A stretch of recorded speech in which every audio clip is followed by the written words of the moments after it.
ಶ್ರೀ ಗುರುಭ್ಯೋ ನಮಃ. ಫ್ರೆಂಡ್ಸ್, ಎಲ್ಲರಿಗೂ ನಮಸ್ಕಾರ. ಪ್ರಿಯ ಮಿಥುನ ರಾಶಿ ಬಂಧುಗಳೇ, ಈ ಕ್ಷಣದಲ್ಲಿ ಈ ಸಂದೇಶ ನಿಮ್ಮ ಮುಂದೆ ಕಾಣಿಸಿಕೊಂಡಿದೆ ಅಂದರೆ ಅದನ್ನು ತಾತ್ಕಾಲಿಕ ಅಂತ ನೀವು ಭಾವಿಸೋದಕ್ಕೆ ಹೋಗಬೇಡಿ. ಇದು ಯಾದೃಚ್ಛಿಕ ಅಲ್ಲ, ನಿಮ್ಮ ಜೀವನದಲ್ಲಿ ನಡೆಯಲಿರುವ ಮಹತ್ವದ ಬದಲಾವಣೆ. ಇದು ಮೊದಲ ಸೂಚನೆ. ನಿಮ್ಮ ಆತ್ಮವೇ ನಿಮ್ಮನ್ನ ಇಲ್ಲಿ ಕರೆತಂದಿದೆ. ಬುಧಗ್ರಹದ ಅನುಗ್ರಹ ಈಗ ನಿಮ್ಮ ಪಾಲಿಗೆ ಕಾರ್ಯನಿರ್ವಹಿಸೋದಕ್ಕೆ ಆರಂಭ ಮಾಡಿದೆ. ಇಷ್ಟು ದಿನಗಳಿಂದ ನಿಮ್ಮ ಮನಸ್ಸು ಒಂದು ಕಡೆ ನೆಲೆಸದೆ ಅಲಿತಾ ಇತ್ತು.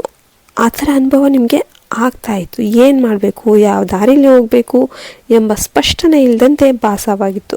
ಒಂದು ಕ್ಷಣ ಉತ್ಸಾಹ, ಇನ್ನೊಂದು ಕ್ಷಣ ಗೊಂದಲ, ಒಂದೆಡೆ ಕನಸುಗಳು, ಇನ್ನೊಂದೆಡೆ ಭಯಗಳು. ಇವೆರಡರ ನಡುವೆ ನಿಮ್ಮ ಮನಸ್ಸು ಸಿಲುಕಿಕೊಂಡಿತ್ತು. ನೀವು ಎಲ್ಲವನ್ನ ಯೋಚಿಸ್ತಾ ಇದ್ದೀರಿ, ಆದರೆ ಯಾವುದನ್ನು ಪೂರ್ಣವಾಗಿ ಅನುಭವಿಸಲು ಸಾಧ್ಯವಾಗ್ತಿರಲಿಲ್ಲ. ಇದು ನಿಮ್ಮ ದೌರ್ಬಲ್ಯವಲ್ಲ, ಇದು ನಿಮ್ಮ ಸ್ವಭಾವ. ಮತ್ತು ಈಗ ಅದೇ ಸ್ವಭಾವ ನಿಮ್ಮ ಶಕ್ತಿಯಾಗಿ ಪರಿವರ್ತನೆಗೊಳ್ಳೋದಕ್ಕೆ ಸಮಯ ಬಂದಿದೆ. ಮಿಥುನ ರಾಶಿಯವರು ವಾಯು ತತ್ವದವರು. ನಿಮ್ಮ ಶಕ್ತಿ ಚಲನೆ, ನಿಮ್ಮ ಮನಸ್ಸು ಸದಾ ಕಾರ್ಯನಿರತ, ಮಾತನಾಡುವ ಶಕ್ತಿ, ಕಲಿಯುವ ಸಾಮರ್ಥ್ಯ, ಎಲ್ಲವನ್ನು ಬೇಗ ಅರ್ಥ ಮಾಡಿಕೊಳ್ಳುವ ಚಾತುರ್ಯ, ಇವೆಲ್ಲವೂ ನಿಮಗೆ ಸಹಜವಾಗಿಯೇ ಒಲಿದು ಬಂದಿವೆ. ಆದರೆ ಇದೇ ಒಂದು ಕಾರಣಕ್ಕೆ ನೀವು ಹೆಚ್ಚು ದಣಿಯುತ್ತೀರಿ. ಹೊರಗೆ ನಗ್ತಾ ಇದ್ರೂ ಕೂಡ ಒಳಗೆ ತುಂಬ ಯೋಚನೆ ಮಾಡ್ತಾ ಇರ್ತೀರಾ. ಯಾರಿಗೂ ಹೇಳದ ಭಾರವನ್ನು ನಿಮ್ಮ ಮನಸ್ಸೇ ಹೊರ್ತಾ ಇರುತ್ತೆ. ಬಹಳ ಮಂದಿ ನಿಮ್ಮನ್ನು ನಿಶ್ಚಿತ ಅಲ್ಲದವರು ಅಂತ ತಪ್ಪಾಗಿ ಅರ್ಥ ಮಾಡ್ಕೊಂಡ್ಬಿಡ್ತಾರೆ. ಇನ್ನು ಒಂದನ್ನು ಹೇಳಿ ನಾಳೆ ಮತ್ತೊಂದನ್ನು ಯೋಚಿಸುವಂತೆ ನಿಮಗೆ ಅನಿಸಬಹುದು. ಆದರೆ ಅವರಿಗೆ ಗೊತ್ತಿಲ್ಲ ನೀವು ನಿರ್ಧಾರ ತೆಗೆದುಕೊಳ್ಳುವ ಮುನ್ನ ಎಲ್ಲ ಆ್ಯಂಗಲಲ್ಲೂ ಕೂಡ ಯೋಚಿಸುವ ವ್ಯಕ್ತಿ ಅಂತ.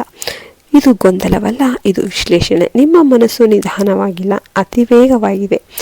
ನೀವು ಸಂಬಂಧಗಳಲ್ಲಿ ತುಂಬ ಸಂವೇದನಶೀಲರು. ಮಾತನಾಡ್ತಾ ನಗ್ತಾ ಯಾವಾಗಲೂ ಇರ್ತೀರ. ಹೃದಯಕ್ಕೆ ಮಾತುಗಳು ಬೇಗ ತಾಗುತ್ತೆ. ಒಂದು ಸಣ್ಣ ನಿರ್ಲಕ್ಷ್ಯ ಕೂಡ ನಿಮ್ಮನ್ನು ಆಳವಾಗಿ ನೋಯಿಸುತ್ತೆ. ಆದರೆ ಅದನ್ನು ನೀವು ಹೊರಗೆ ತೋರಿಸೋದಿಲ್ಲ. ಹಾಸ್ಯವಾಗಿ ಹಾಗೆ ನಕ್ಕೊಂತ ಮುಚ್ಕೊಂಡ್ಬಿಡ್ತೀರ. ಇದರಿಂದ ಕೆಲವೊಮ್ಮೆ ನಿಮ್ಮ ನೋವನ್ನು ಯಾರೂ ಗಮನ ಕೊಡೋದೇ ಇಲ್ಲ, ಹಾಗೆ ಹೋಗ್ಬಿಡ್ತಾರೆ. ಆದರೆ ಈಗ ಕಾಲ ಬದಲಾಗ್ತಾ ಇದೆ. ನಿಮ್ಮ ಭಾವನೆಗಳಿಗೆ ಗೌರವ ಕೊಡುವ ಜನ ನಿಮ್ಮ ಜೀವನಕ್ಕೆ ಪ್ರವೇಶ ಮಾಡ್ತಾ ಇದ್ದಾರೆ. ಮಿಥುನ ರಾಶಿಯವರಿಗೆ 2026 ಒಂದು ತಿರುವಿನ ವರ್ಷ. ಮನಸ್ಸಿನ ಗೊಂದಲ ಕಡಿಮೆ ಆಗುತ್ತೆ. ಒಂದೇ ಸಮಯದಲ್ಲಿ ಎಲ್ಲವನ್ನ ಹಿಡಿಯಬೇಕೆಂಬ ಒಂದು ಆತುರದಿಂದ ನೀವು ಹೊರ ಬರ್ತೀರಾ. ಏನನ್ನು ಹಿಡಿಯಬೇಕು, ಏನನ್ನು ಬಿಡಬೇಕು ಎಂಬ ಒಂದು ವಿವೇಕ ನಿಮ್ಮೊಳಗೆ ಬೆಳೆಯುತ್ತೆ. ಇದುವರೆಗೂ ಒಂದು ಚದುರಿಕೊಂಡಿದ್ದ ಶಕ್ತಿ ಈಗ ಒಂದು ದಿಕ್ಕಿನಲ್ಲಿ ಕೇಂದ್ರೀಕರಿಸೋದಕ್ಕೆ ಶುರು ಮಾಡುತ್ತೆ. ಉದ್ಯೋಗ, ವ್ಯವಹಾರ ಅಥವಾ ಶಿಕ್ಷಣ, ಯಾವ ಕ್ಷೇತ್ರವಾಗಲಿ ನಿಮ್ಮ ಬುದ್ಧಿಶಕ್ತಿ ನಿಮಗೆ ಹೊಸ ಅವಕಾಶಗಳನ್ನು ತೆರೆದುಕೊಡುತ್ತೆ. ಮಾತನಾಡುವ ಕೌಶಲ್ಯ, ಬರವಣಿಗೆ, ಮಾಧ್ಯಮ, ವ್ಯಾಪಾರ, ತಂತ್ರಜ್ಞಾನ, ಮಾರ್ಕೆಟಿಂಗು, ಬೋಧನೆ, ಈ ಎಲ್ಲ ಕ್ಷೇತ್ರಗಳಲ್ಲಿ ನಿಮಗೆ ವಿಶೇಷ ಬೆಳವಣಿಗೆ ಸಾಧ್ಯವಾಗುತ್ತೆ. ನಿಮ್ಮ ಐಡಿಯಾಗಳಿಗೆ ಈಗ ಮೌಲ್ಯ ಸಿಗುತ್ತೆ. ನೀವು ಹೀಗೆ ಯೋಚಿಸೋದು ಸರಿಯಲ್ಲ ಅಂತ ನಿರ್ಲಕ್ಷ್ಯ ಮಾಡಿದವರೇ ಮುಂದೆ ನಿಮ್ಮ ಸಲಹೆ ಕೇಳುವ ಪರಿಸ್ಥಿತಿ ಬರುತ್ತೆ. ಹಣದ ವಿಷಯದಲ್ಲಿ ಏರಿಳಿತ ಅನುಭವಿಸ್ತಾ ಇರ್ತಿದ್ದೀರಿ.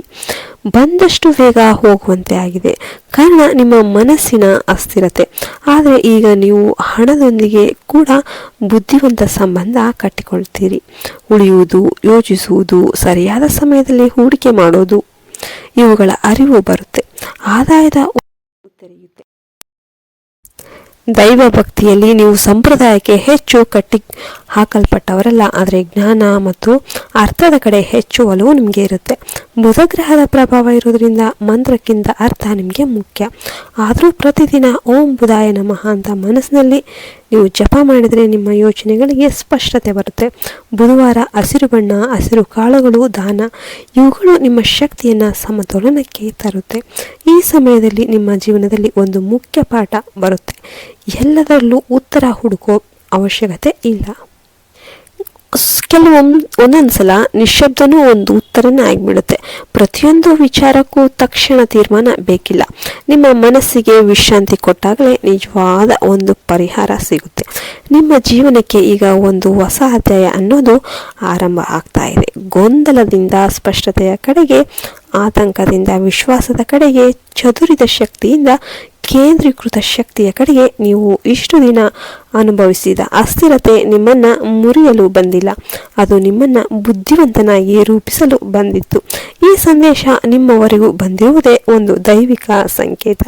ನಿಮ್ಮ ಮಾತುಗಳಿಗೆ ಶಕ್ತಿ ಸಿಗ್ತಾ ಇದೆ, ನಿಮ್ಮ ಯೋಚನೆಗಳಿಗೆ ದಿಕ್ಕು ಸಿಗ್ತಾ ಇದೆ, ನಿಮ್ಮ ಜೀವನಕ್ಕೆ ಹೊಸ ಚೈತನ್ಯ ಬರ್ತಾ ಇದೆ.